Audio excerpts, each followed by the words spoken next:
A paz do Senhor, meus queridos irmãos em Cristo.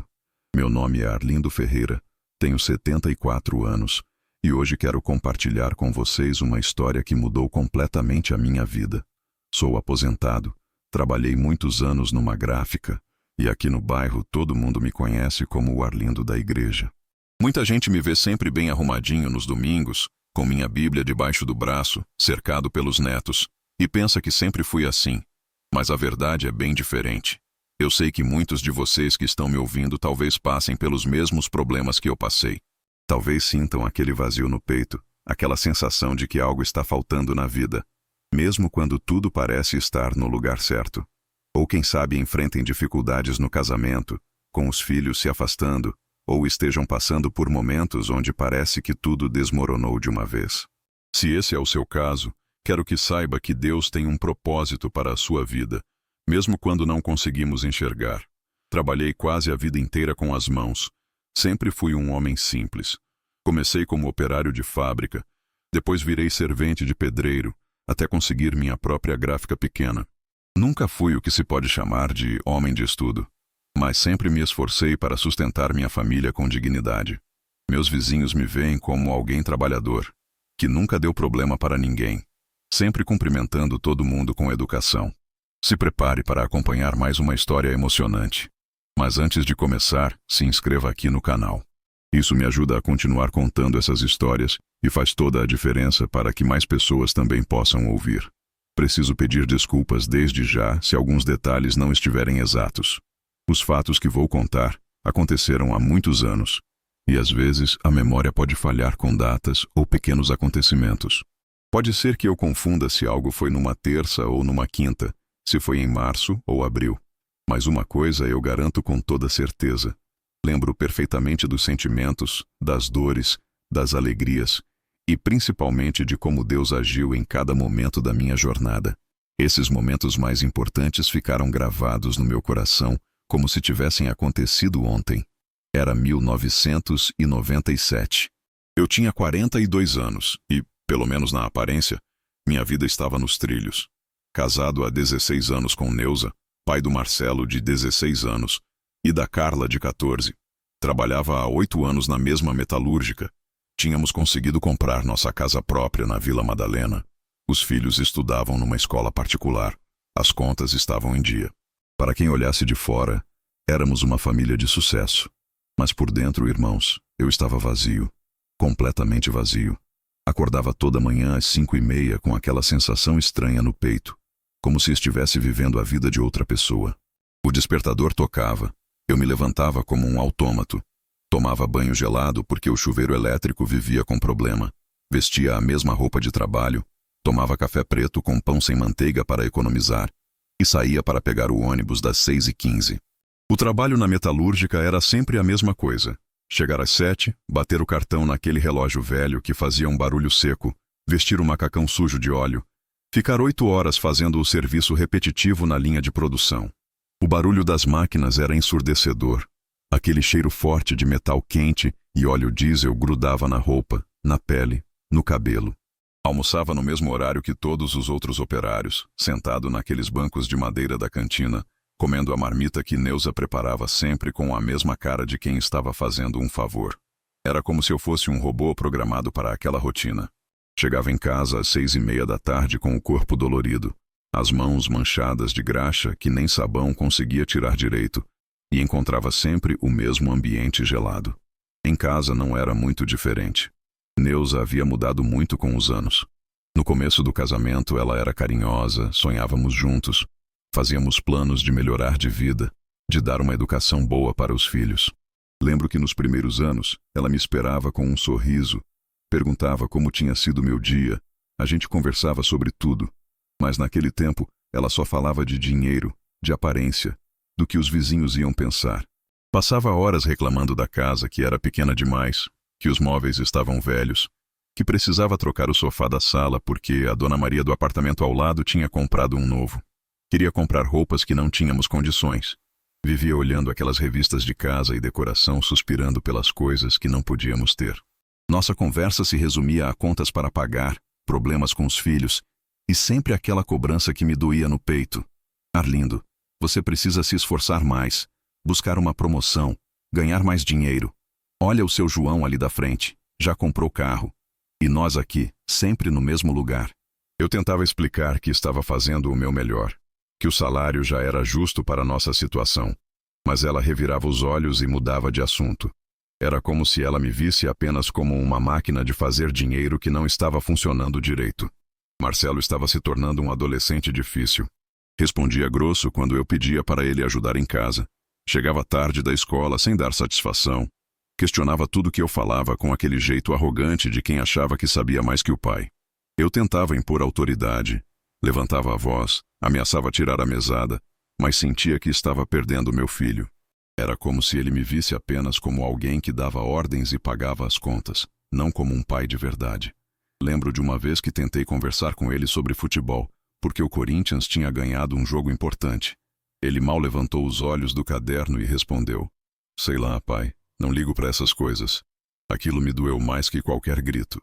Era como se ele tivesse perdido todo o interesse em dividir qualquer coisa comigo. Carla era o oposto. Quieta demais, sempre com medo de falar alguma coisa errada, buscando a aprovação da mãe o tempo todo. Quando eu chegava do trabalho e perguntava como tinha sido o dia dela na escola, ela olhava primeiro para a mãe, como pedindo permissão para responder. Falava baixinho, sempre concordando com tudo, nunca expressando uma opinião própria. Era como se tivesse medo de mim, ou de qualquer coisa que pudesse gerar conflito. Uma vez tentei ajudá-la com o dever de matemática, porque sempre fui bom com números. Mas Neuza interferiu. "Deixa que eu ajudo ela, Arlindo. Você está cansado do trabalho." Carla imediatamente fechou o caderno e foi com a mãe. Fiquei ali sentado na mesa da cozinha, me sentindo completamente inútil como pai.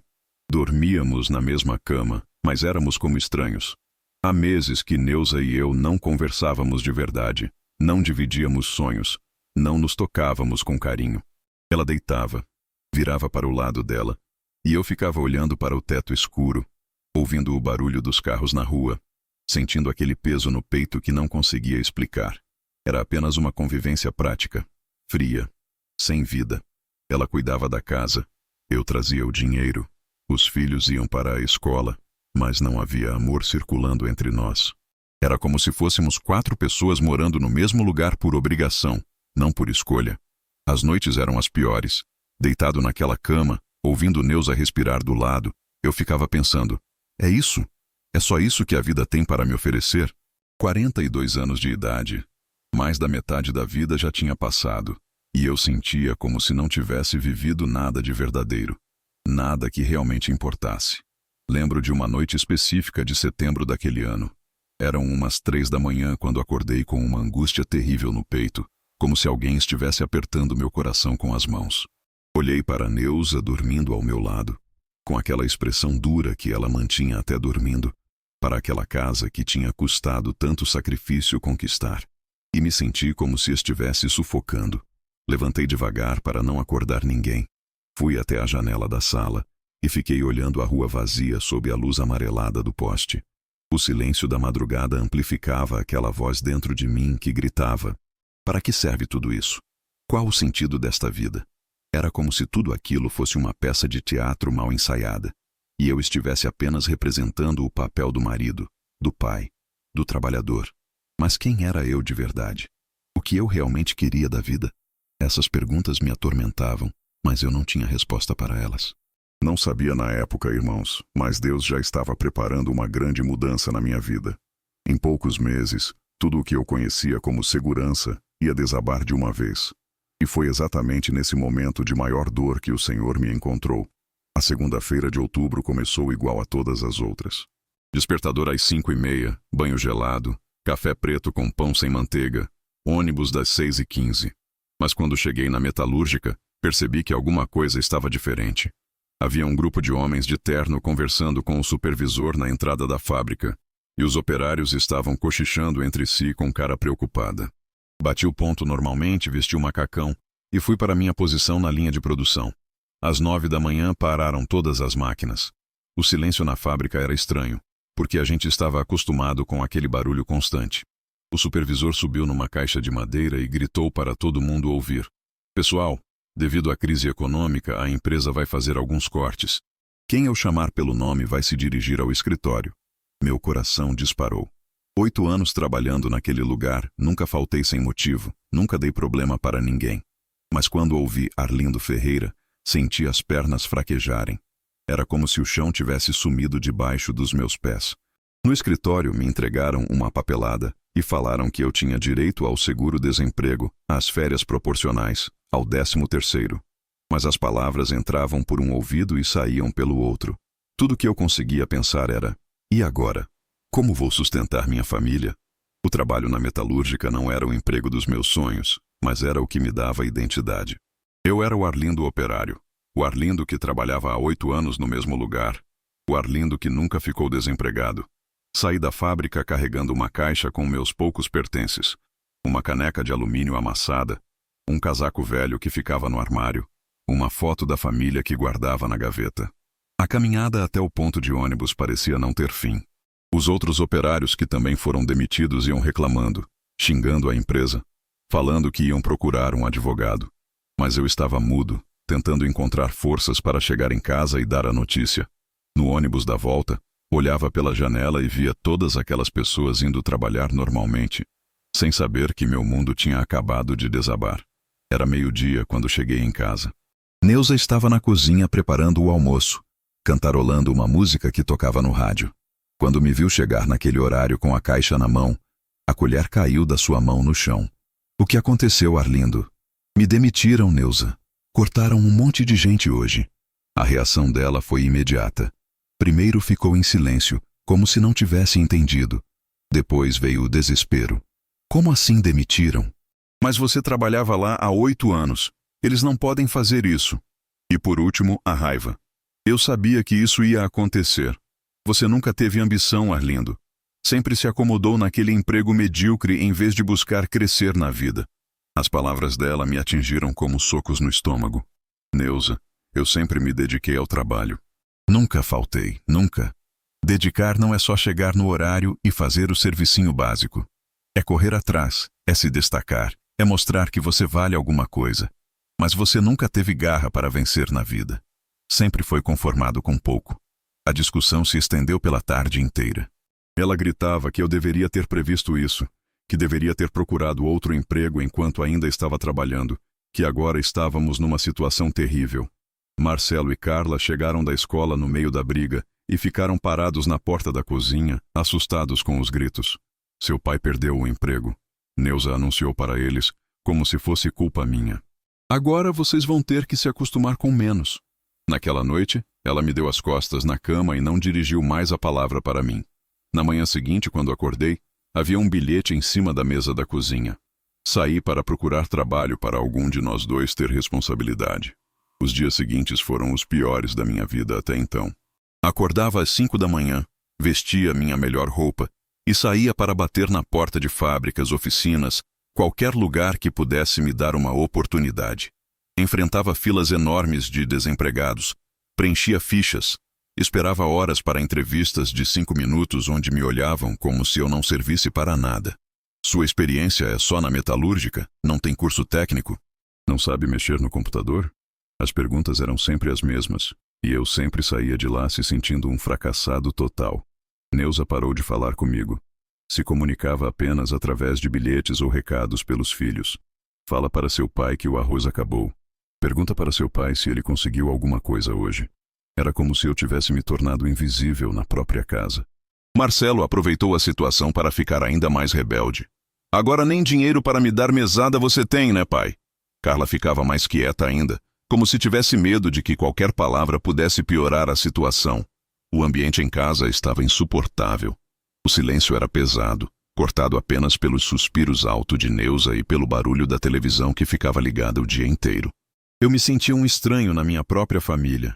Foi numa quinta-feira que tudo começou a mudar.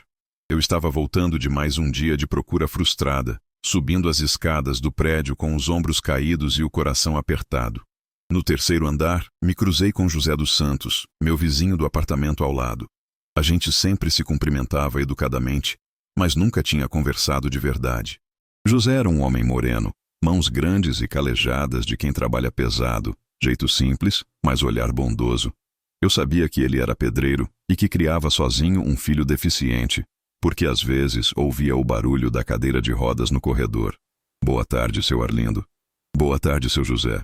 Ele me olhou de um jeito diferente, como se estivesse vendo algo além da minha aparência.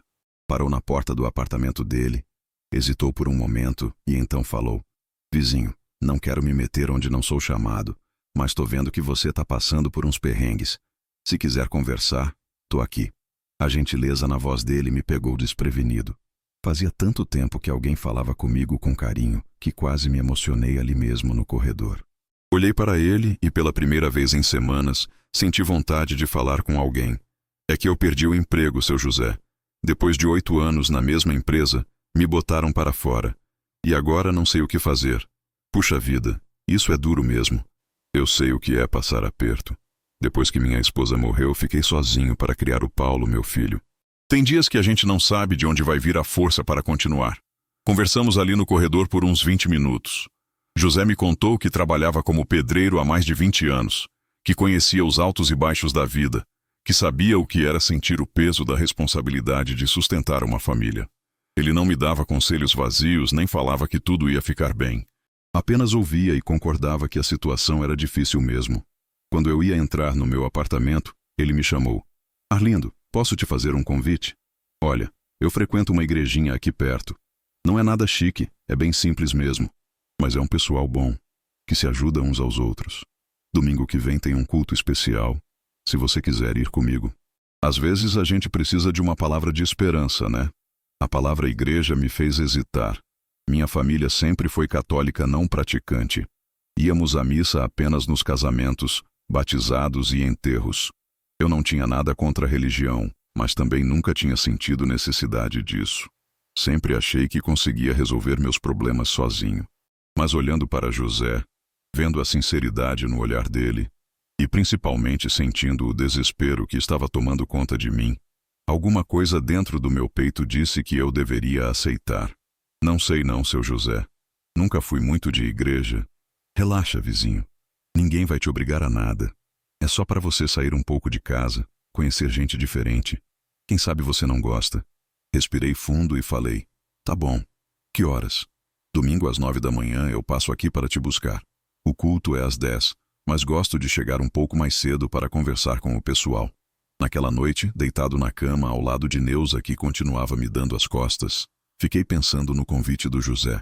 Não fazia ideia do que me esperava numa igreja evangélica. Não imaginava que aquela decisão mudaria completamente o rumo da minha vida. Naquele domingo de novembro, às 9 da manhã em ponto, José bateu na minha porta. Eu estava nervoso, não sabia o que esperar. Nunca tinha pisado numa igreja evangélica na vida. Disse para Neuza que ia dar uma volta, resolver umas coisas, e ela nem levantou os olhos do jornal. A igreja evangélica. A Assembleia de Deus ficava a 3 quarteirões de casa, num prédio simples que antes era um salão comercial. Não tinha aquelas torres altas nem vitrais coloridos das igrejas católicas que eu conhecia. Era apenas um salão com cadeiras de plástico, um púlpito de madeira e uma cruz na parede. Quando entramos, o que mais me impressionou foi o ambiente. As pessoas se cumprimentavam com abraços de verdade, sorrisos genuínos, perguntavam umas das outras com carinho. José me apresentou para várias pessoas, mas a que mais me marcou foi Dona Ivone, uma senhora negra de uns 50 anos, cabelos grisalhos sempre presos num coque, que me olhou nos olhos e disse: Seja bem-vindo, filho. Deus trouxe você aqui por algum motivo.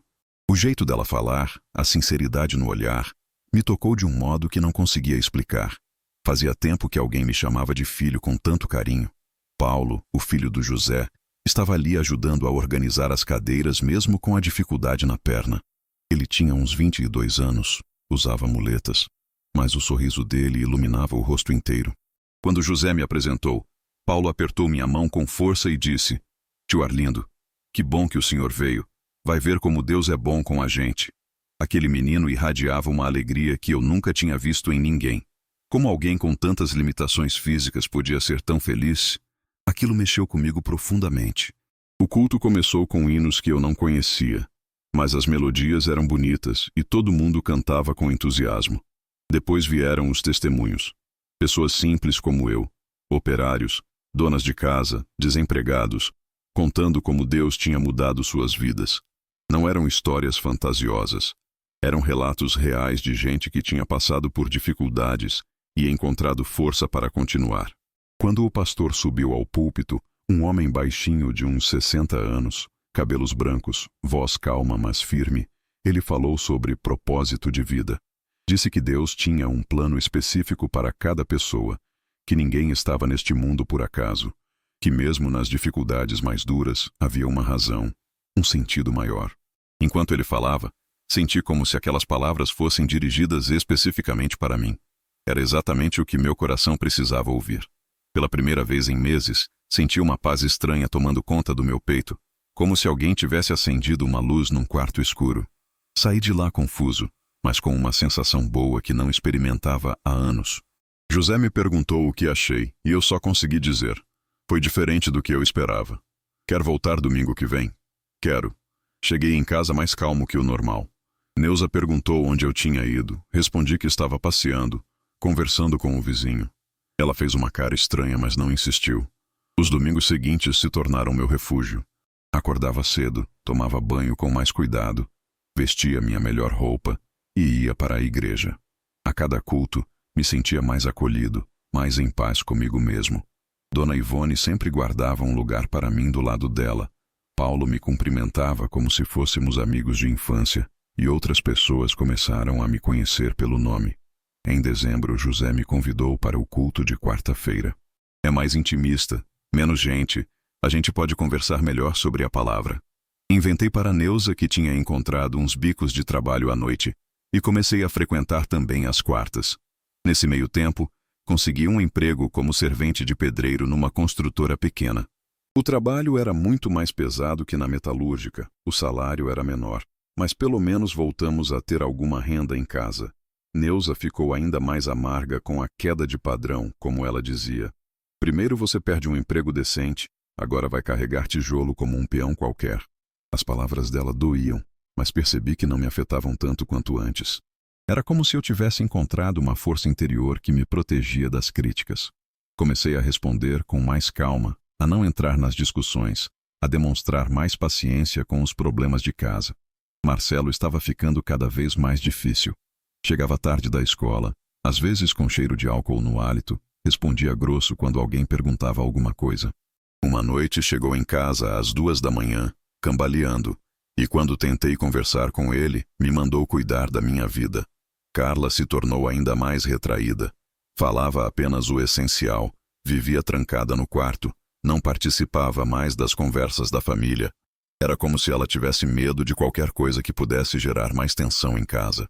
O mais estranho é que Neuza começou a notar minhas mudanças de comportamento, e isso a incomodava. Ela estava acostumada a me provocar e ver minha reação explosiva. Agora eu respondia com calma, não entrava nas brigas, demonstrava mais paciência. Isso a deixava frustrada. Arlindo, você anda muito estranho. Antes você brigava comigo, agora fica aí parado concordando com tudo. O que está acontecendo? Nada demais, Neuza. Só estou tentando ter mais paciência. Paciência? Desde quando você tem paciência? E essas suas saídas de domingo de manhã? Onde você anda indo? As perguntas dela eram cada vez mais diretas, e eu sempre dava respostas evasivas. Saio para passear. Vou conversar com uns conhecidos. Preciso resolver umas coisas na rua. Percebia que ela não estava acreditando, mas não tinha coragem de contar a verdade. A descoberta aconteceu num domingo de março de 1998. Era um dia quente. O culto tinha sido particularmente emocionante, e eu estava voltando para casa com o coração cheio de paz. Quando dobrei a esquina da minha rua, vi Neuza parada na calçada, de braços cruzados, me esperando. Ela tinha me seguido. Tinha visto eu entrar na igreja. Então é isso, Arlindo? Meu marido virou crente? Virou fanático religioso? O tom da voz dela era de puro desprezo. As pessoas na rua pararam para olhar, porque ela estava gritando mesmo. Tentei explicar. Pedi para conversarmos em casa, mas ela não queria ouvir. Eu não acredito que você foi capaz de me esconder isso por meses. Igreja evangélica, Arlindo. Você sabe a vergonha que isso é para a nossa família. Subimos para casa em silêncio, mas assim que fechamos a porta, ela explodiu.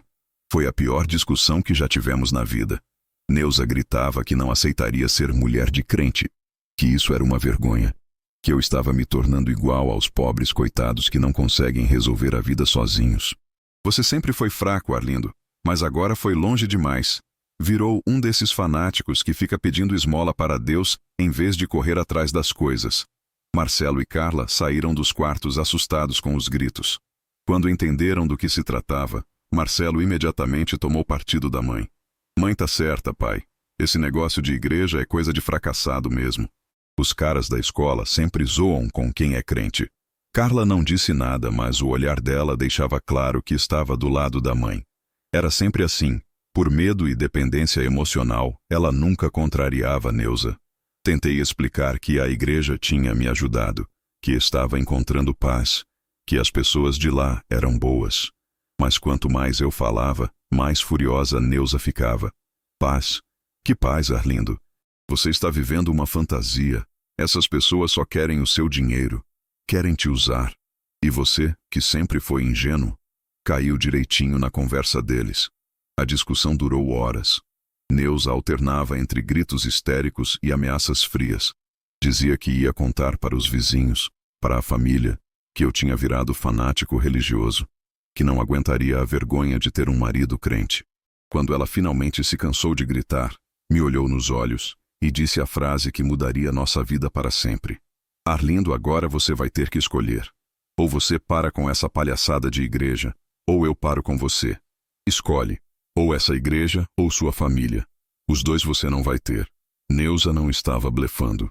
Nos dias seguintes ao ultimato, ela manteve uma pressão constante sobre mim, alternando entre ameaças diretas, chantagem emocional e períodos de silêncio que eram ainda piores que os gritos. Era como viver numa guerra fria dentro da própria casa. Durante 2 semanas ela usou todas as armas que conhecia. Às vezes vinha com lágrimas nos olhos, dizendo que eu estava destruindo nossa família por causa de uma fase. Outras vezes explodia em fúria, gritando que eu era um homem fraco que tinha caído na conversa de aproveitadores. Mas o pior eram os momentos de silêncio total, quando ela me tratava como se eu fosse invisível. Foi nesse período que Dona Lourdes, irmã da Neuza, começou a aparecer em casa com frequência. Lourdes era 5 anos mais velha que Neuza, solteira. Trabalhava como supervisora numa empresa e sempre me olhou com desprezo. Para ela, eu nunca fui suficiente para a irmã. Sempre achei que ela via Neuza como alguém que merecia coisa melhor que um operário simples como eu. As visitas de Lourdes eram oficialmente para conversar comigo, mas na prática eram sessões de humilhação organizadas. Ela chegava sempre no final da tarde, quando eu voltava do trabalho cansado e sujo de cimento, se sentava na sala como se fosse a dona da casa e começava a me interrogar. Arlindo, você sempre foi um homem simples, mas eu nunca pensei que fosse burro. Esse negócio de igreja é para gente que não tem capacidade de resolver a própria vida sozinha. Você realmente vai destruir sua família por causa de fanatismo? Ela falava de um jeito gelado, calculado, como se estivesse explicando algo óbvio para uma criança. Dizia que pessoas como eu eram alvos fáceis para espertalhões que se aproveitavam da ingenuidade alheia. Que igreja evangélica era? Coisa de pobre. Lugar onde gente desesperada ia buscar milagres em vez de trabalhar duro para conquistar as coisas. Olha ao redor, Arlindo. Você vê algum homem de sucesso perdendo tempo em igrejinha? Isso é para mulher desocupada e homem fracassado. Você quer que seus filhos tenham vergonha do pai? As palavras dela eram como facadas, especialmente porque Neuza ficava ao lado concordando com tudo, balançando a cabeça como se Lourdes estivesse dizendo verdades inquestionáveis. Era nessas horas que eu sentia as dúvidas mais intensas. Chegava a questionar se realmente estava fazendo a coisa certa. Será que eu não estava sendo egoísta? Será que valia a pena destruir minha família por causa da fé? Essas perguntas me atormentavam principalmente de madrugada, quando ficava sozinho com meus pensamentos. Conversei longamente com José e Dona Ivone sobre essas dúvidas. Eles me orientaram a orar e buscar direção divina, mas deixaram claro que a decisão tinha que ser minha. Ninguém pode decidir por você, filho, dizia Dona Ivone com aquela voz maternal que sempre me acalmava. Mas lembra que Jesus também foi rejeitado pela própria família. A fé às vezes custa caro. mas quem a abandona por pressão dos homens nunca encontra paz verdadeira. José, com sua sabedoria simples, me disse algo que ficou gravado na minha memória. Arlindo, eu já perdi muita coisa na vida. Perdi minha esposa, vi meu filho nascer com deficiência, passei necessidade. Mas nunca perdi minha fé, porque ela é a única coisa que ninguém pode tirar de você, se você não deixar. A tensão em casa se tornou insuportável. Marcelo aproveitou a situação para ficar ainda mais desrespeitoso comigo. Claramente incentivado pela mãe, ele me tratava com deboche e agressividade. Pai virou mendigo de Deus. Ele falava para a irmã, alto o suficiente para eu ouvir. Agora, em vez de trabalhar direito, fica pedindo milagre. Carla vivia na ponta dos pés, tentando não tomar partido, mas obviamente inclinada para o lado da mãe. Ela me olhava às vezes com uma mistura de pena e decepção, como se eu fosse um doente que precisava de tratamento. Neuza parou completamente de cuidar de mim. Não cozinhava mais minha comida, não lavava minhas roupas, não dirigia a palavra para mim, a não ser para dar recados através dos filhos. Fala para seu pai que o sabão acabou. Pergunta para seu pai se ele vai jantar ou se vai comer na igreja dele.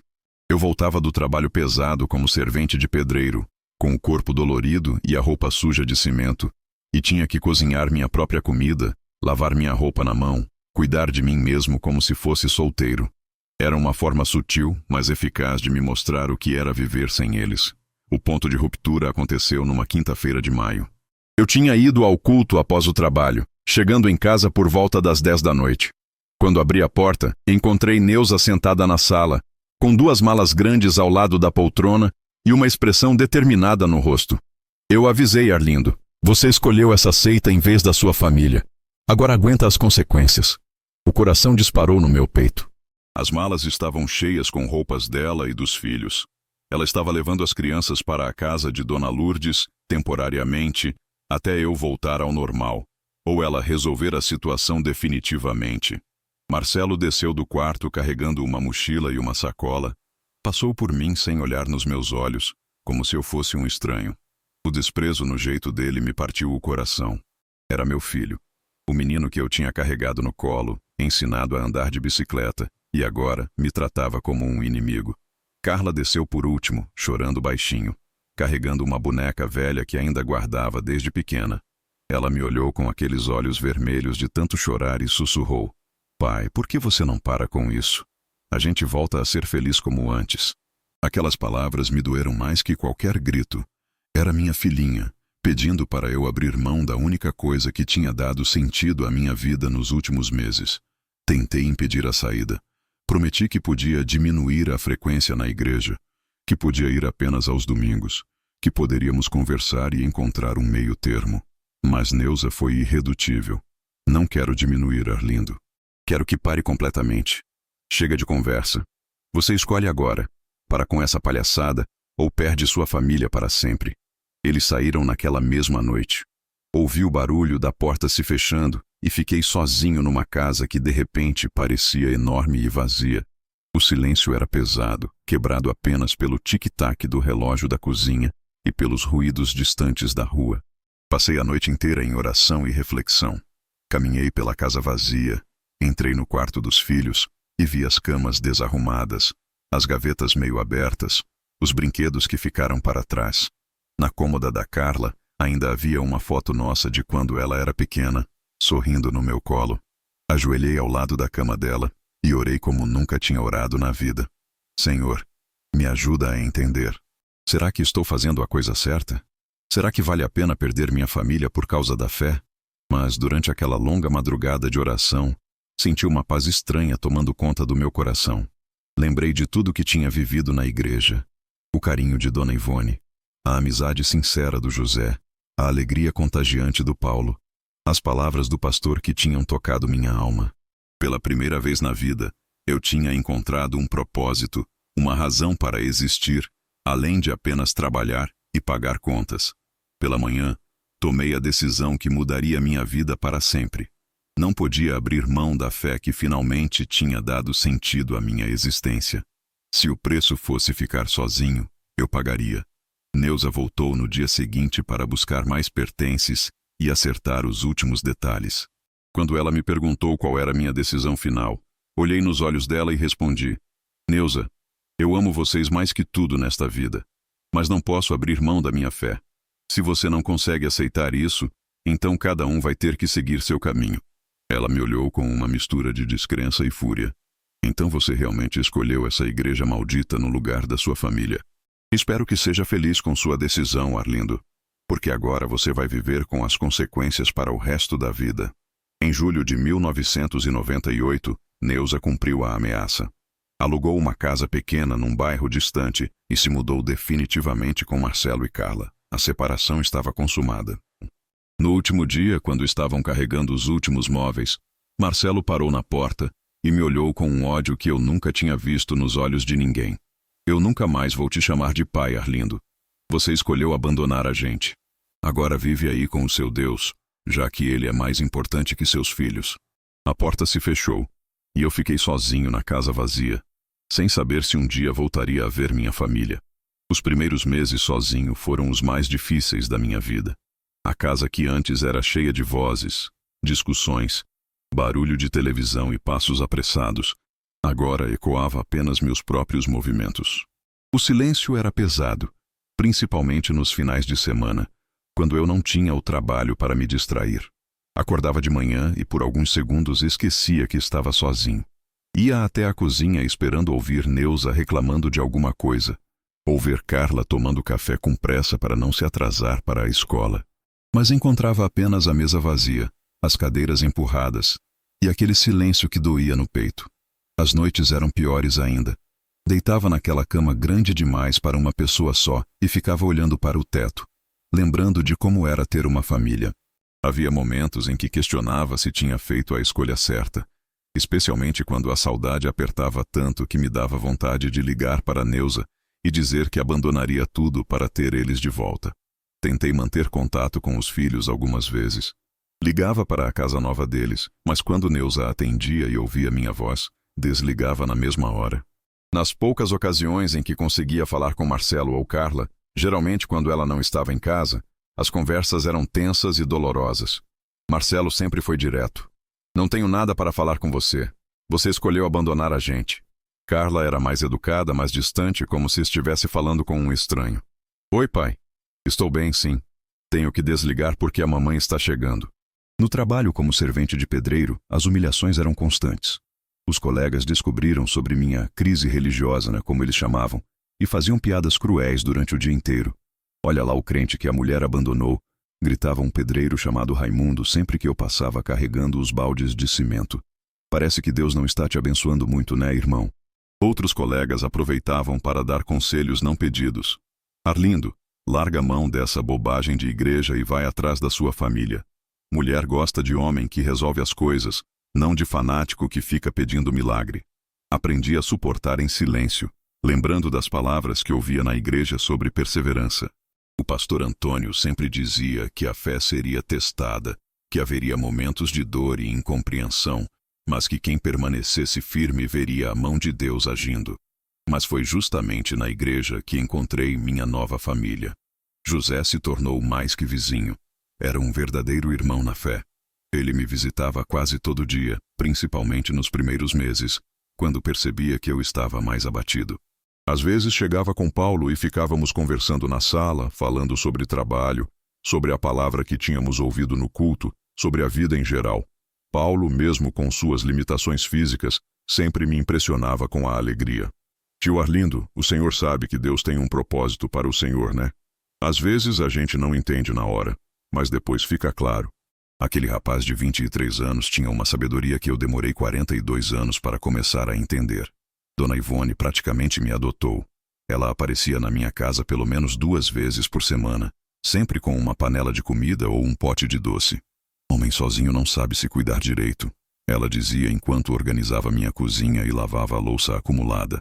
Quando eu ficava doente, ela aparecia com remédio caseiro e ficava me vigiando até eu melhorar. Uma vez peguei uma gripe forte.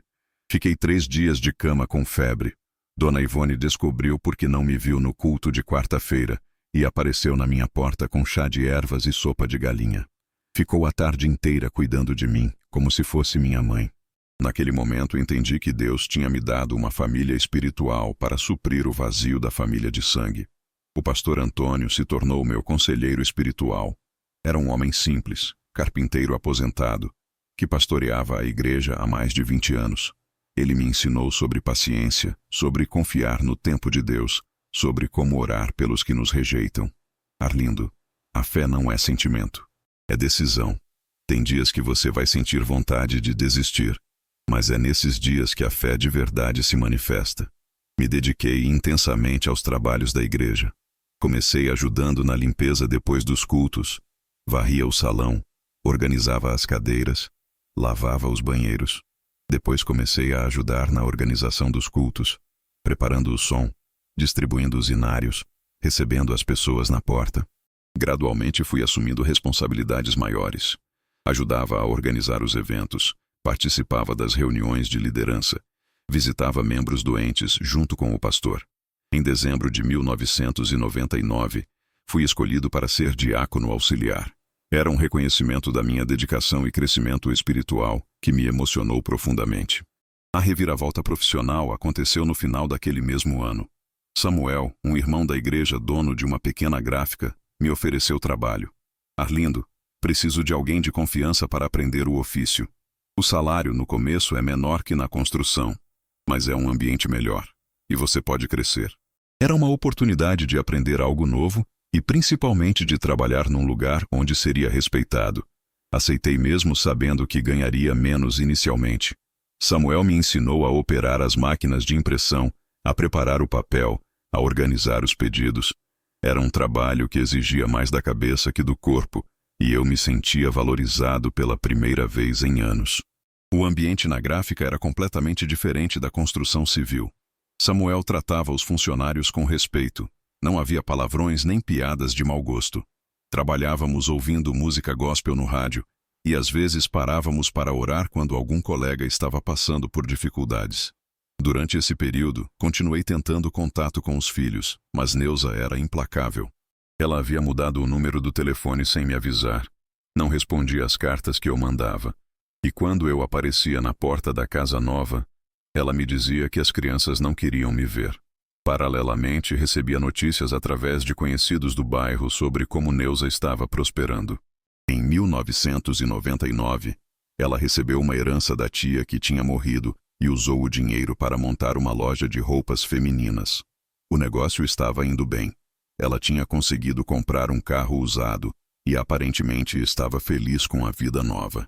Isso reforçava na visão dela e dos filhos a narrativa de que ela tinha feito a escolha certa ao se separar. Viu como Deus abençoa quem toma decisões certas?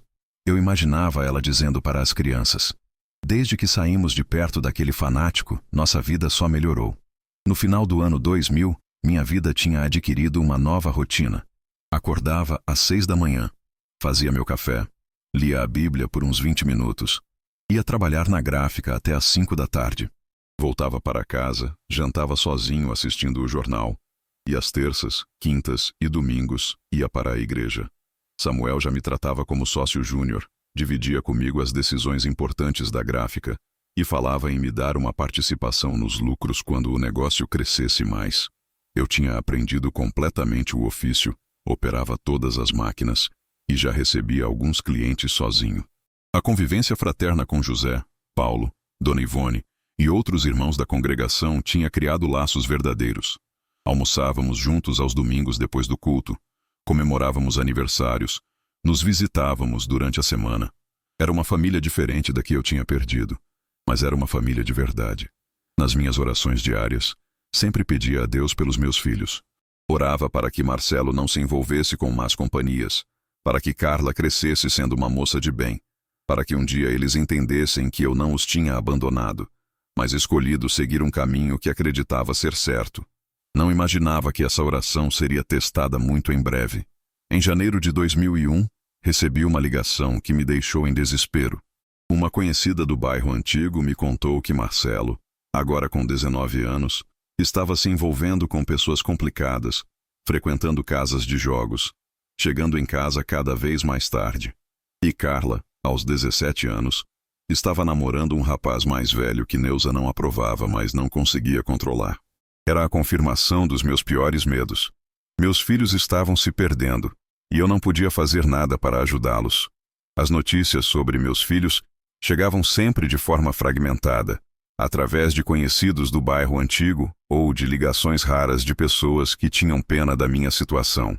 Cada informação era como uma facada no peito, mas eu preferia saber a verdade dolorosa do que viver na ignorância. Marcelo, aos 19 anos, tinha abandonado os estudos no segundo ano do ensino médio. Soube através de uma vizinha que ele estava se envolvendo com um grupo de amigos que frequentava casas de jogos ilegais na região central. No começo eram apenas apostas pequenas em jogos de cartas e dados, mas rapidamente a situação escalou para atividades mais perigosas. A vizinha me contou que via Marcelo chegando em casa cada vez mais tarde, às vezes de madrugada, sempre com roupas caras que não condiziam com a situação financeira da família. Neuza tentava controlá-lo, mas ele já era maior de idade e não aceitava mais a autoridade dela. Seu Arlindo, aquele menino está se perdendo. A mãe dele briga com ele todo dia, mas ele não dá ouvidos. Só responde grosso e sai batendo a porta, me disse Dona Conceição, uma senhora que morava na mesma rua que eles. Carla, por sua vez, tinha se envolvido aos 17 anos com Marcos, um rapaz de 19 anos sem profissão definida e temperamento que logo se revelou problemático. Quando soube que ela estava grávida, em dezembro de 2000, meu coração se partiu. Minha filhinha, ainda tão nova, ia ser mãe sem ter terminado nem os estudos. Neuza ficou desesperada com a gravidez precoce, mas pressionada por Dona Lourdes sobre manter as aparências, forçou um casamento rápido. Melhor casada que mãe solteira, eu imaginava Lourdes dizendo: o que os outros vão pensar? Lucas nasceu em março de 2001. Eu só soube do nascimento do meu neto uma semana depois, através da mesma Dona Conceição. Nasceu um menininho lindo, seu Arlindo, igualzinho ao senhor quando era novo. Aquelas palavras me encheram de alegria e tristeza ao mesmo tempo. Eu era avô, mas não podia nem conhecer meu próprio neto. Tentei enviar um presente através de uma vizinha que conhecia Carla, uma mantinha azul que comprei numa loja perto da gráfica. Nunca recebi confirmação se chegou ao destinatário, mas mantive a esperança de que meu neto soubesse que tinha um avô que pensava nele. Em 2002, as notícias sobre Marcelo ficaram ainda piores. José chegou em casa um dia com cara preocupada e me contou que tinha ouvido no bairro que meu filho se envolveu num assalto que deu errado. Felizmente não foi preso desta vez porque conseguiu fugir, mas a situação estava se agravando rapidamente. Arlindo, o pessoal está comentando que seu menino começou a usar drogas pesadas. Dizem que ele anda com uns caras perigosos, traficantes de menor escala da região. José me disse com cuidado, sabendo como aquilo me machucaria. Passei noites inteiras em oração, pedindo a Deus para proteger meu filho, para tocar no coração dele, para tirá-lo daquele caminho de destruição. Mas me sentia completamente impotente. Ele não aceitava meu contato. E Neuza, apesar de estar desesperada, era orgulhosa demais para me procurar. A situação de Carla também era desesperadora, mas de uma forma diferente. Marcos se revelou um marido controlador e violento desde os primeiros meses de casamento. Através de uma irmã da igreja que morava no mesmo bairro que Carla, soube que ele não permitia que ela trabalhasse, não deixava que mantivesse amizades, e gradualmente começou a agredi-la fisicamente. Irmão Arlindo, sua filha está muito magra, sempre com olheiras, e eu já vi algumas marcas roxas no braço dela. Quando pergunto se está tudo bem, ela abaixa a cabeça e muda de assunto. Me contou a irmã Valdirene depois de um culto. Carla tentava pedir ajuda à mãe algumas vezes, mas Neuza, obcecada com a imagem de família perfeita e com medo do julgamento dos outros, sempre a convencia a ter paciência e manter o casamento. Casamento é assim mesmo no começo, filha. Homem precisa de tempo para amadurecer. Você tem que ser mais compreensiva. O momento mais dramático aconteceu em março de 2006. Quando Marcelo foi finalmente preso por tráfico de drogas. A prisão foi um choque para toda a família, mas especialmente para Neuza, que sempre acreditou que conseguiria controlar a situação. José chegou na gráfica naquele dia com uma expressão pesada no rosto. Arlindo, preciso te contar uma coisa. Seu menino foi preso ontem à noite. Pegaram ele com drogas numa operação da polícia. Senti como se o mundo tivesse desabado sobre minha cabeça.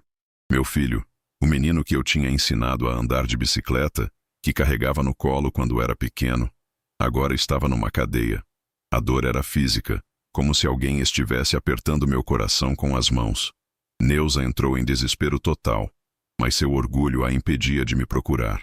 Ela tentou resolver tudo sozinha, contratou um advogado barato, fez várias visitas à delegacia, mas a situação de Marcelo era complicada. Ele foi pego em flagrante, tinha antecedentes por pequenos delitos e a quantidade de droga que carregava o enquadrava como traficante. Imediatamente decidi que ia visitar meu filho na cadeia, mesmo sabendo que podia ser rejeitado. Pedi ao pastor Antônio que orasse comigo antes de ir, e no domingo seguinte saí da igreja direto para o presídio. A primeira visita foi brutal.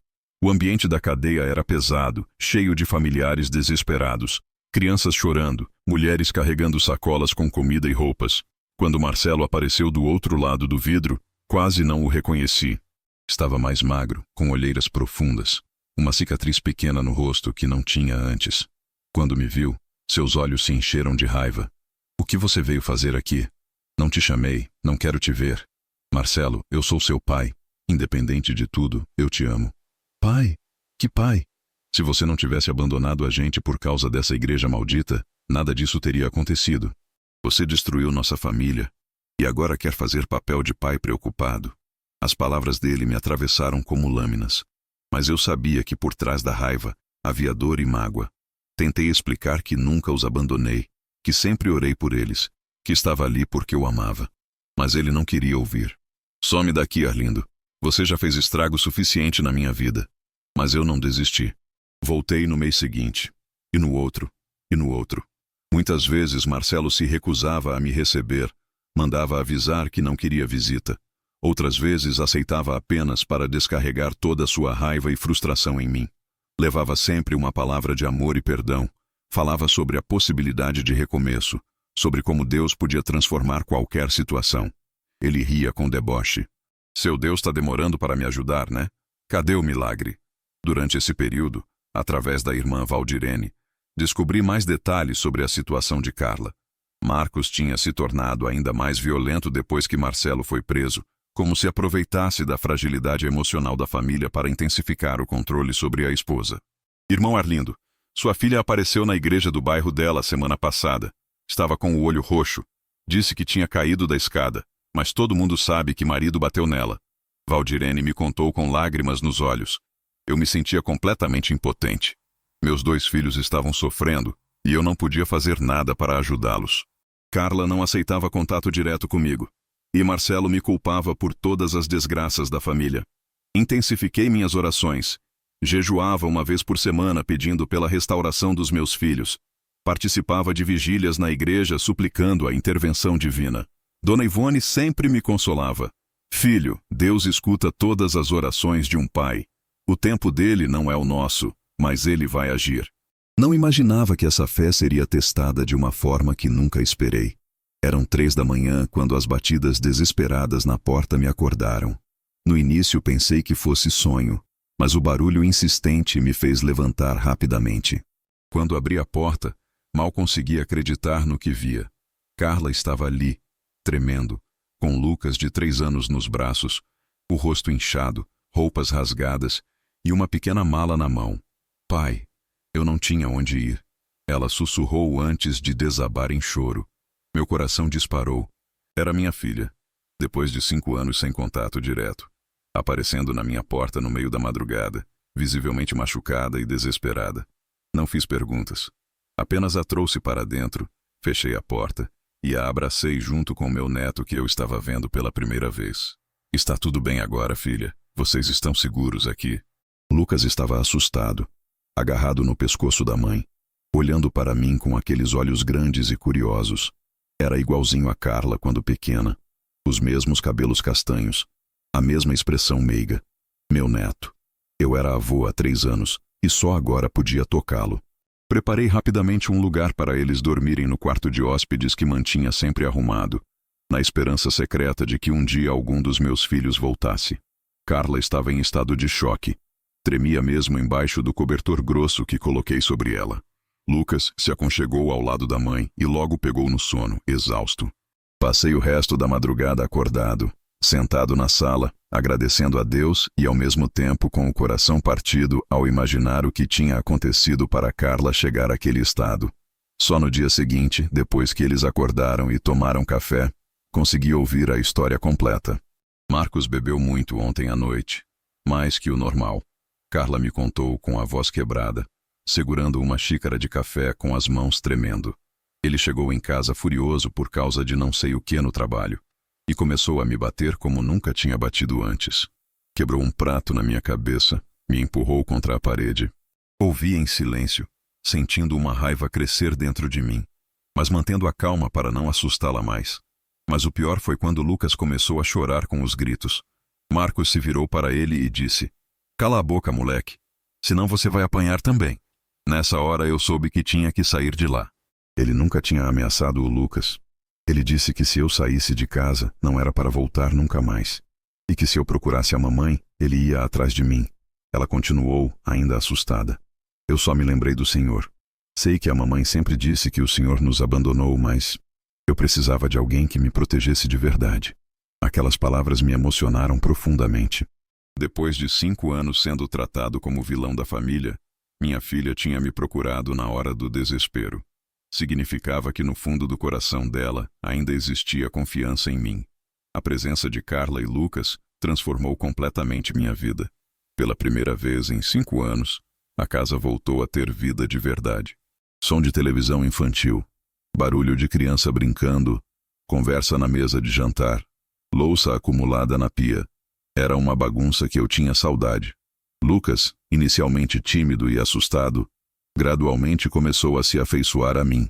A criança não tinha memórias afetivas do pai biológico, que sempre foi distante e agressivo, então eu me tornei sua primeira figura paterna positiva. Em poucos dias ele já me chamava de vovô e pedia para eu contar histórias antes de dormir. "Vovô, você tem mais histórias?" Ele perguntava toda noite, sentado na minha cama de pijama azul, com aqueles olhos brilhando de curiosidade. Eu inventava histórias de príncipes corajosos, de animais falantes, de aventuras em florestas encantadas. Era uma alegria que eu não experimentava há anos. Carla estava claramente traumatizada e deprimida. Tinha pesadelos quase todas as noites, acordava gritando e suando frio. Durante o dia tinha crises de ansiedade, principalmente quando ouvia barulho de porta batendo ou vozes altas na rua. Vivia com medo constante de que Marcos aparecesse para buscá-la. Levei ela ao médico do posto de saúde para cuidar dos ferimentos e consegui acompanhamento psicológico através de um programa social que a igreja indicou. Mas principalmente, ofereci o amor paterno que ela não recebia há 5 anos. Conversávamos por horas. Ela me contava sobre os anos de sofrimento. E eu apenas ouvia, sem julgar, oferecendo o colo que ela precisava. A recuperação foi gradual. No começo, ela não queria nem ouvir falar de igreja. Ainda carregava os preconceitos que Neuza tinha plantado. Mas aceitava que eu orasse por ela antes das refeições e na hora de dormir. "Pai, o senhor pode pedir a Deus para o Marcos não vir atrás da gente?" Ela pedia com a voz de criança assustada. Dona Ivone se tornou uma avó substituta para Lucas e uma conselheira maternal para Carla. Aparecia quase todo dia com alguma comida gostosa, brincava com o menino e conversava longamente com minha filha sobre cura interior e perdão. "Filha, Deus vai restaurar tudo que o inimigo destruiu na sua vida", ela dizia enquanto penteava os cabelos de Carla. José e Paulo também acolheram a família com carinho genuíno. Paulo, mesmo com suas limitações físicas, virou amigo de Lucas, ensinava músicas infantis para ele, deixava o menino ajudar a tocar teclado. José ofereceu pequenos trabalhos de pintura para Carla, para ela ter uma renda própria e recuperar a autoestima. Mas a paz durou pouco. Em agosto, uma vizinha viu Carla na rua e comentou com conhecidos. A notícia chegou até Neuza, que apareceu na minha porta furiosa como nunca tinha visto. "Onde está minha filha? Eu sei que ela está aqui." "Calma, Neuza. Vamos conversar." "Conversar nada. Você está se aproveitando de um momento de fraqueza dela para se vingar de mim. Roubou minha filha, manipulou a situação." Carla ouviu os gritos da sala e veio até a porta com Lucas no colo. Quando viu a mãe, seu rosto se contraiu de medo e determinação ao mesmo tempo. "Carla, vamos embora agora. Esse homem está te usando." Neuza gritou estendendo as mãos para a filha. Mas pela primeira vez na vida, Carla enfrentou a mãe com firmeza. Mãe, a senhora sempre me disse para aguentar, para manter as aparências, para ter paciência com o Marcos. Mas ele ia bater no Lucas. Meu filho de 3 anos, mãe. O pai me acolheu quando eu mais precisei. A senhora não fez isso. A discussão foi intensa e dolorosa. Neuza alternava entre súplicas desesperadas e ameaças furiosas. Dizia que Carla estava sendo manipulada, que eu estava usando a situação para destruir a família, que aquilo era uma vingança pelos anos de separação. Mas Carla se manteve firme. Eu não volto para a casa do Marcos, e não volto para a casa da senhora enquanto a senhora não aceitar que eu preciso de proteção de verdade, não de conselhos para aguentar violência. Neuza saiu furiosa, ameaçando resolver a situação legalmente, falar com o advogado, acionar a justiça. Mas Carla era maior de idade, estava ali por vontade própria, e não havia o que fazer. Esse foi o primeiro grande abalo no mundo controlado de Neuza. Pela primeira vez em 20 anos, uma de suas narrativas não estava se sustentando. Nos meses seguintes, nossa rotina se estabeleceu. Carla conseguiu trabalho meio período numa loja de roupas infantis, enquanto eu cuidava de Lucas durante a manhã antes de ir para a gráfica. Gradualmente, ela aceitou acompanhar-me nos cultos de domingo.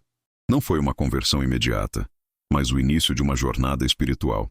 Pai, essas pessoas são diferentes das que eu imaginava. Ela comentou após o primeiro culto. Ninguém me julgou. Todo mundo foi gentil com o Lucas. Ver minha filha e meu neto na igreja, cantando os hinos ao meu lado, era a resposta de 5 anos de oração. Mas eu sabia que nossa felicidade seria testada novamente muito em breve. Em setembro, recebi uma carta da prisão. Era de Marcelo, que tinha ficado sabendo através de conhecidos que a irmã estava morando comigo. As palavras dele eram furiosas e dolorosas. Agora você conseguiu o que queria. Destruiu completamente nossa família. Primeiro separou nossos pais, agora roubou minha irmã da nossa mãe. Espero que seja feliz com sua vingança. A carta de Marcelo chegou numa tarde de setembro, entregue por um funcionário da prisão. Quando vi meu nome escrito com aquela letra que eu reconhecia desde que ele aprendeu a escrever, meu coração disparou. Fazia mais de 1 ano que ele não aceitava minhas visitas. As palavras eram agressivas e cheias de acusações. Agora você conseguiu o que queria. Destruiu completamente nossa família. Primeiro separou nossos pais, agora roubou minha irmã da nossa mãe. Parabéns pela sua vingança. Mas percebi algo diferente no tom. Pela primeira vez em anos, Marcelo estava se comunicando diretamente comigo, mesmo que fosse para me atacar. Era um sinal de que talvez as portas do seu coração não estivessem completamente fechadas. Respondi com uma carta carinhosa, explicando a situação real de Carla, como ela tinha chegado machucada na minha porta, como Marcos a agredia. Reafirmei meu amor incondicional por ele. Não importa o que você pense de mim, Marcelo. Você sempre será meu filho, e eu nunca vou desistir de você. Sua irmã estava em perigo, e eu apenas ofereci proteção. Durante esse período, a vida na nossa casa se estabilizou. Carla conseguiu um emprego melhor como vendedora numa loja de roupas femininas do centro. Lucas se adaptou completamente à rotina e me chamava de vovô lindo. A criança floresceu naquele ambiente de amor e estabilidade, mostrando uma personalidade alegre e curiosa que me lembrava Carla quando pequena. Vovô lindo, hoje eu aprendi a escrever meu nome na escola. Ele anunciava todo orgulhoso, correndo para me mostrar o caderno. A tia disse que eu escrevo igual ao meu avô. Carla gradualmente se aproximou da fé. Não foi um processo linear. Havia recaídas, dúvidas e resistências. Algumas manhãs ela acordava chorando, lembrando dos traumas. Outras vezes questionava se Deus realmente existia, se havia algum propósito no sofrimento que tinha passado. Mas começou a participar do grupo de mulheres da igreja, encontrando outras pessoas que passaram por traumas similares. Pai, tem uma senhora lá que apanhou do marido por 20 anos. Ela me disse que só conseguiu sair quando entregou tudo nas mãos de Deus. Ela me contou após uma reunião. Dona Ivone se tornou sua mentora espiritual, ensinando sobre perdão e restauração. Filha, perdoar não significa aceitar o que fizeram com você. Significa liberar sua alma do veneno do ressentimento. Ela explicava com aquela sabedoria maternal. Marcos tentou contato algumas vezes, aparecendo na casa ou no trabalho de Carla. Numa ocasião, ele me ameaçou diretamente. Seu velho, Você vai me devolver minha mulher e meu filho, senão vai se arrepender. Mas a igreja se mobilizou. José e outros homens da congregação fizeram uma visita a Marcos, deixando claro que Carla estava protegida. Rapaz, essa família está sob nossa proteção. Se você aparecer aqui novamente, vai ter problema com todos nós. José disse com firmeza. Gradualmente, Marcos desistiu das tentativas e desapareceu da nossa vida. Soubemos depois que se envolveu com outra mulher e mudou para outro estado. Enquanto isso, Neuza enfrentava suas próprias dificuldades. Sua loja começou a passar por problemas financeiros devido à concorrência de lojas maiores e sua má administração. Os amigos que a cercavam nos tempos de prosperidade começaram a se afastar quando perceberam que ela não era mais fonte de convites para festas e viagens.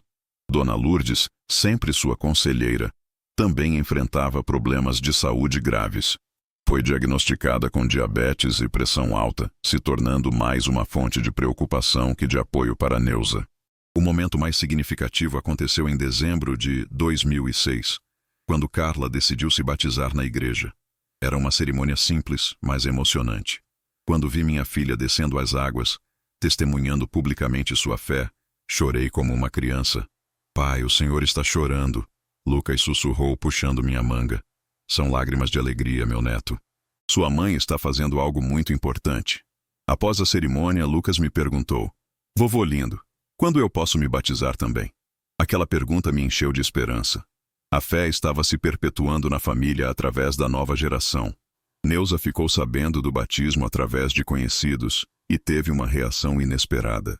Em vez da fúria habitual, demonstrou uma tristeza profunda.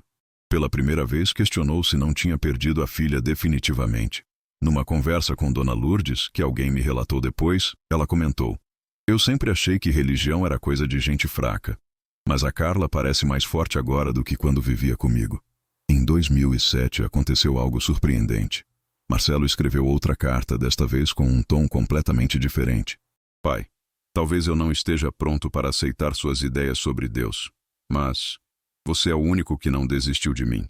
Continue visitando, por favor. Era o primeiro sinal real de que o coração de Marcelo estava se abrindo. Voltei a visitá-lo mensalmente.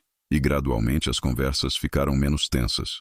Ele ainda não falava sobre fé, mas parou de me culpar por tudo. Você sabe, pai, tem um grupo aqui na prisão que se reúne toda quinta-feira. É comandado por um pastor que vem de fora.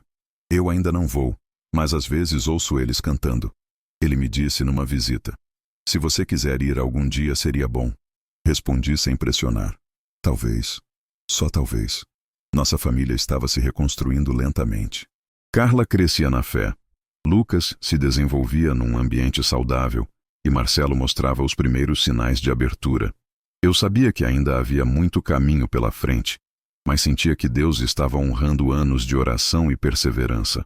Em janeiro de 2008, recebi uma ligação da prisão que mudaria tudo novamente. Seu Arlindo, seu filho quer vê-lo urgentemente. Ele disse que aconteceu algo muito importante. A ligação da prisão me deixou ansioso durante toda a viagem. Quando cheguei e vi Marcelo do outro lado do vidro, percebi que algo tinha mudado. Ele não tinha mais aquele olhar duro e revoltado. Estava mais calmo, pensativo. Pai, eu comecei a frequentar um grupo aqui na prisão. É coordenado por um pastor voluntário que vem toda quinta-feira. Ele disse sem rodeios. No começo eu ia só para sair da cela, para quebrar a rotina. Mas o pastor disse algumas coisas que mexeram comigo. Escutei em silêncio, com o coração acelerado enquanto ele continuava. Ele falou sobre responsabilidade, sobre como a gente sempre culpa os outros pelos nossos erros. E eu fiquei pensando, talvez a culpa não seja toda sua. Era a primeira vez em anos que Marcelo assumia alguma responsabilidade pelas próprias escolhas. Ainda não estava convertido, mas estava questionando suas atitudes pela primeira vez. A partir de 2008, as visitas se tornaram mais frequentes e menos tensas. Marcelo gradualmente aceitou os livros cristãos que eu levava, participava regularmente das reuniões do grupo de apoio e começou um lento processo de transformação interior. Pai, o pastor disse que Deus pode perdoar qualquer coisa. Será que isso inclui tudo que eu fiz? Ele me perguntou numa visita de 2009. Inclui sim, meu filho. O perdão de Deus não tem limites. Em setembro daquele ano, recebi a carta mais importante da minha vida. Marcelo tinha se convertido genuinamente e escrevia pedindo perdão.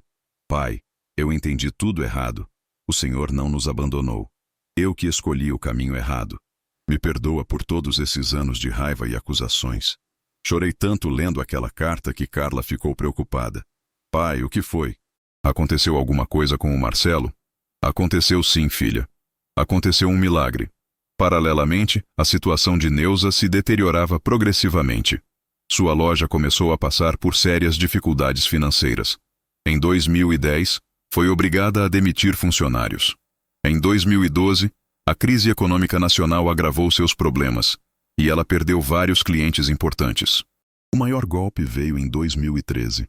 Um sócio que ela aceitou em desespero para salvar o negócio, fugiu com o dinheiro do caixa e deixou a empresa com dívidas enormes. Neuza perdeu tudo: loja, estoque, economias. Aos 60 anos, se viu financeiramente arruinada. Dona Lourdes, que sempre foi sua conselheira, também enfrentava dificuldades. Aos 66 anos, foi diagnosticada com câncer e se tornou dependente de cuidados constantes. Em vez de apoio, se tornou mais um fardo para Neuza. Em 2010, Marcelo foi solto aos 29 anos. Sua primeira parada foi na nossa casa. O reencontro foi emocionante, mas tenso. Havia muito a ser reconstruído. Ele veio morar temporariamente conosco enquanto se reestabelecia. A convivência não foi fácil. Marcelo estava genuinamente arrependido, mas carregava traumas da prisão e dificuldades para se readaptar à vida civil. Havia momentos de tensão, especialmente quando sua impaciência se chocava com a nova fé que estava tentando viver. Carla, inicialmente reticente com o irmão, gradualmente aceitou sua transformação. Pai, ele realmente mudou. Não é mais aquele menino revoltado. Ela me disse após algumas semanas convivendo com Marcelo. Lucas, agora com 10 anos, se tornou o elo que facilitou a reconciliação entre os irmãos. A criança não guardava rancores e tratava o tio com carinho natural. Tio Marcelo, você vai morar sempre com a gente? Perguntava inocentemente. Em 2012, aconteceu um marco importante. Carla se casou novamente, desta vez com Roberto, um homem de fé que frequentava a nossa igreja. Era uma cerimônia simples, mas alegre. Conduzi minha filha ao altar com o coração transbordando de gratidão. Lucas, aos 12 anos, participou como pajem, radiante de felicidade. Vovô lindo, agora eu tenho um pai de verdade. Ele me sussurrou após a cerimônia. Roberto tinha se tornado uma figura paterna amorosa para meu neto. Marcelo conseguiu emprego numa empresa de logística através de indicação de um irmão da igreja. Gradualmente reconstruiu sua vida, sempre mantendo a humildade de quem sabia que tinha cometido erros graves. Pai, cada dia é uma oportunidade de provar que mudei, ele me dizia. No final de 2014, soube através de conhecidos que Neuza tinha atingido o fundo do poço. Sozinha, arruinada financeiramente, cuidando de Lourdes doente, ela experimentava pela primeira vez na vida a sensação de completo desamparo. Numa noite chuvosa de dezembro, estava jantando com Carla, Roberto e Lucas, quando a campainha tocou insistentemente. Quando abri a porta, encontrei Neuza encharcada, chorando, completamente quebrada. Era a mulher orgulhosa que conheci, mas agora destruída pelas circunstâncias da vida. A cena era dramática. Neuza, aos 61 anos, estava na minha porta numa noite chuvosa de dezembro. Estava visivelmente abatida, envelhecida, sem a altivez que sempre a caracterizou. Suas roupas estavam encharcadas, o cabelo colado no rosto, e nos olhos havia uma tristeza que nunca tinha visto antes. Arlindo, eu não tenho mais ninguém. Perdi tudo. Foram suas primeiras palavras, num tom de desespero total que me partiu o coração. Convide-a para entrar sem hesitar. Ofereci roupas secas e preparei chá quente. A casa estava tranquila. Carla e Roberto moravam em sua própria casa desde o casamento. Marcelo tinha seu apartamento e Lucas estava dormindo. Era o ambiente perfeito para uma conversa que estava adiada há 16 anos. Neuza contou sobre a falência do negócio, o golpe que sofreu do sócio, o isolamento social, a doença de Lourdes que consumia suas últimas energias. Mas gradualmente a conversa se aprofundou para lugares que nunca tínhamos explorado. Arlindo, eu preciso te contar sobre minha infância, ela disse com a voz quebrada. Meu pai batia na minha mãe toda vez que ela ia à igreja. Dizia que crente era gente fraca, derrotada. Eu cresci achando que religião era humilhação. Pela primeira vez ouvi sobre os traumas que moldaram sua aversão à fé. Eu sempre achei que ser forte significava não precisar de nada nem ninguém, principalmente não precisar de Deus. Mas agora eu não tenho mais força para nada. Escutei em silêncio, sem julgamentos, oferecendo apenas compreensão. Quando ela terminou de falar, compartilhei minha própria jornada, a dor da separação, os anos de solidão, mas também a paz que encontrei na fé e a alegria de ver os filhos restaurados. Você quer saber de uma coisa, Neuza? Eu nunca parei de orar por você. Todos os dias, durante esses 16 anos, pedi a Deus para tocar no seu coração e para nossa família ser restaurada. As palavras a tocaram profundamente. Ela chorou ainda mais, mas agora eram lágrimas diferentes. Você orava por mim mesmo depois de tudo que eu fiz? O momento mais tocante aconteceu quando ela sussurrou: Você se lembra da minha mãe? Como ela lia a Bíblia escondida? Lembrei de Dona Maria da Conceição, sempre tão quieta e submissa. Eu sempre desprezei a fraqueza dela, mas agora entendo que talvez ela fosse a mais forte de todos nós. Neuza passou a noite no quarto de hóspedes. Pela manhã pediu para me acompanhar ao culto de domingo. Era sua primeira vez numa igreja evangélica desde a infância. A experiência foi avassaladora. Chorou durante todo o culto, especialmente quando o pastor falou sobre o amor incondicional de Deus. Convoquei Marcelo e Carla para uma reunião familiar. O encontro foi tenso inicialmente. Marcelo demonstrou resistência. Mãe, por anos a senhora disse que nosso pai havia abandonado a gente. Agora descubro que foi o contrário. Carla foi mais receptiva, mas também tinha reservas. Mãe, a senhora me machucou muito quando não me protegeu do Marcos. Neuza pediu perdão a todos, reconhecendo especialmente o erro de ter afastado os filhos do pai. Eu roubei de vocês o convívio com um homem bom por causa do meu orgulho e dos meus traumas. Isso eu nunca vou me perdoar. A reconciliação não foi imediata nem completa. Arlindo e eu não voltamos a ser marido e mulher. Ambos tínhamos mudado muito, e as feridas eram profundas. Mas decidimos caminhar juntos espiritualmente. Ela começou a frequentar a igreja regularmente, participar do grupo de mulheres, e gradualmente encontrou sua própria fé. Lucas, agora com 14 anos, foi quem mais facilitou a aceitação da avó. Ele não carregava rancores do passado e naturalmente a incluiu na família. Ver meu neto interagir com ela tocou profundamente tanto a mim quanto aos filhos. Vovó Neuza, você vai ficar sempre com a gente agora? Ele perguntou com a inocência típica da idade. Não sei, meu netinho, mas quero ficar perto de vocês, ela respondeu, acariciando o cabelo dele. No final de 2015, nossa família estava reunida para a ceia de Natal pela primeira vez em 17 anos. Não era uma família tradicional. Neuza e eu éramos como irmãos na fé, não marido e mulher, mas era uma família restaurada pelo perdão e pela graça. Finalmente me sinto em paz. Neuza comentou naquela noite, mas notei que parecia mais cansada e frágil que o normal. Não imaginava que o tempo para nossa restauração completa seria mais curto do que esperava. O ano de 2016 marcou uma nova fase na vida da nossa família. Neuza se adaptou gradualmente à vida na igreja, participando ativamente do grupo de mulheres liderado por Dona Ivone. Sua transformação impressionava a todos. A mulher orgulhosa e controladora deu lugar a alguém humilde e disposto a servir. Irmão Arlindo, sua esposa, está ajudando na cozinha da igreja toda quarta-feira. Ontem ela lavou todos os pratos do jantar sozinha. Me contou o pastor Antônio com admiração. Marcelo encontrou estabilidade emocional e espiritual. No final de 2016, se casou com Ana, uma jovem da igreja que conheceu no grupo de jovens. A cerimônia foi simples, mas emocionante, oficiada pelo pastor Antônio, comigo como padrinho.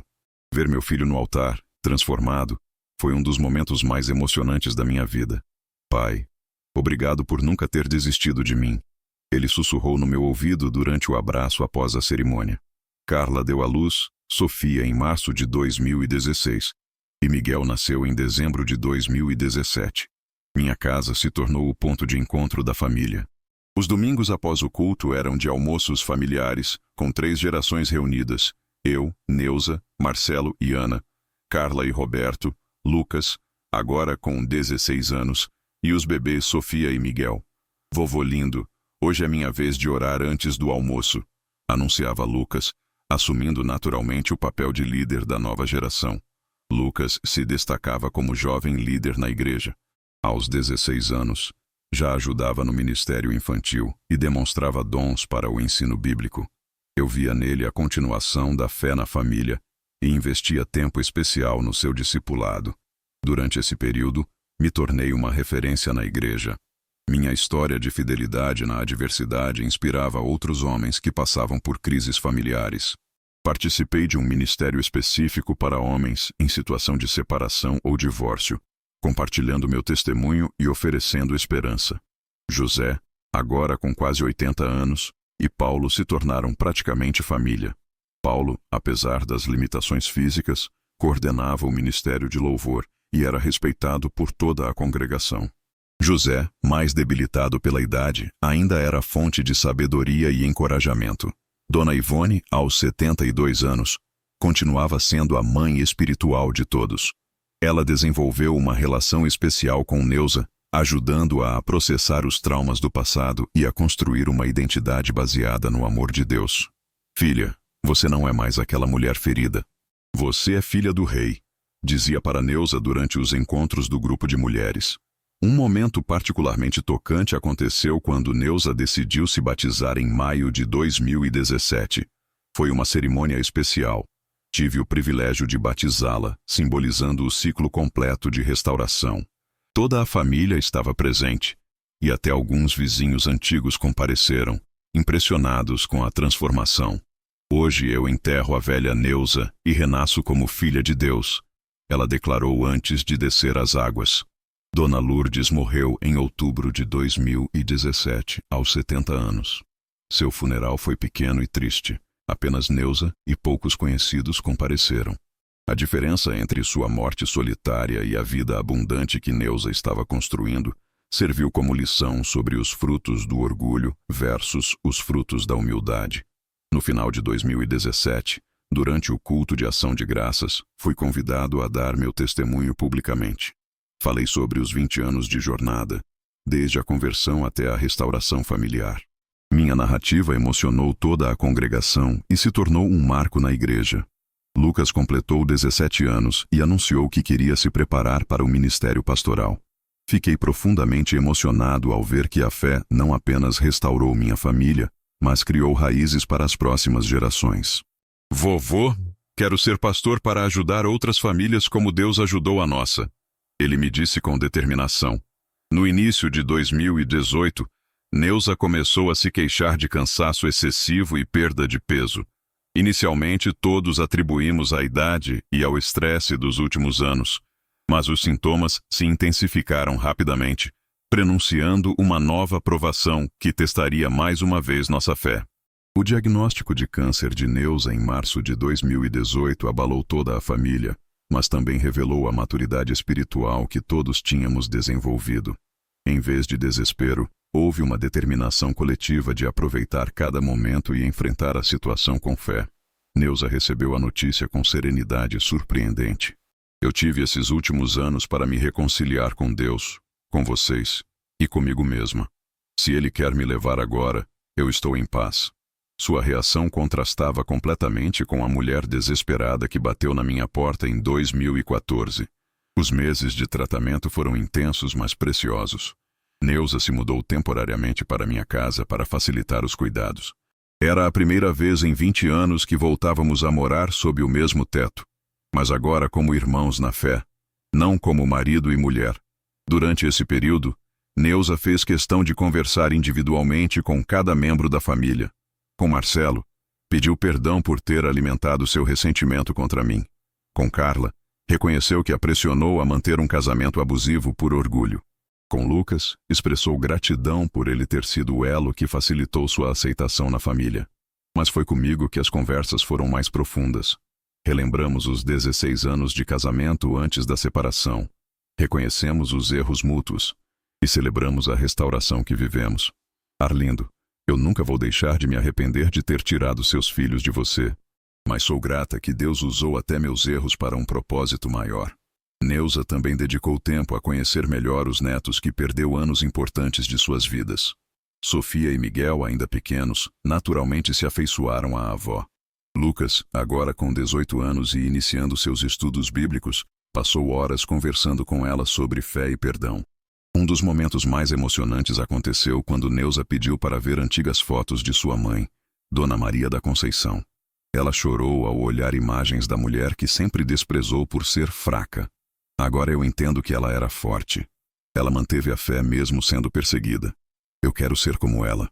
Em novembro de 2018, o estado de Neuza se agravou rapidamente. Nos últimos dias, toda a família se revezou para estar ao seu lado. José e Paulo, apesar da idade avançada, fizeram questão de visitá-la.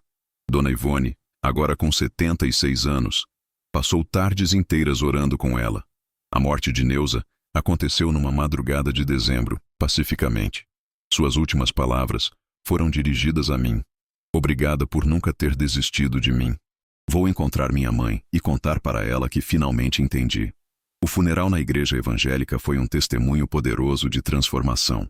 O pastor Antônio oficializou a cerimônia, destacando como sua vida ilustrou o poder do amor perseverante e do perdão. Hoje, em 2025, aos 74 anos, vivo de forma simples, mas rodeado de amor. Marcelo coordena um projeto social que atende jovens em conflito com a lei. Carla lidera o Ministério Feminino da Igreja, ajudando outras mulheres que passam por situações de abuso. Lucas está concluindo seus estudos teológicos e é noivo de uma jovem da igreja. José faleceu em 2023, deixando saudades, mas também um legado de fé. Dona Ivone morreu em 2022, cercada por sua família espiritual. Hoje, quando olho para minha família reunida nos domingos após o culto, entendo que valeu cada lágrima, cada noite de solidão, cada momento de dor. Descobri que o abandono pode se transformar em reencontro. A separação pode gerar uma união ainda mais forte e que a fidelidade a Deus sempre produz frutos, mesmo que seja preciso esperar 20 anos para colhê-los. Aprendi que Deus não promete nos livrar da dor, mas promete nos sustentar através dela. E que nenhuma oração sincera é em vão, mesmo que a resposta demore décadas para chegar. Que Deus abençoe a todos vocês que me ouviram até aqui. Se inscreva no canal, deixe seu like e compartilhe esta história com quem precisa ouvir que a fidelidade sempre tem sua recompensa. A paz do Senhor Jesus Cristo seja com todos vocês.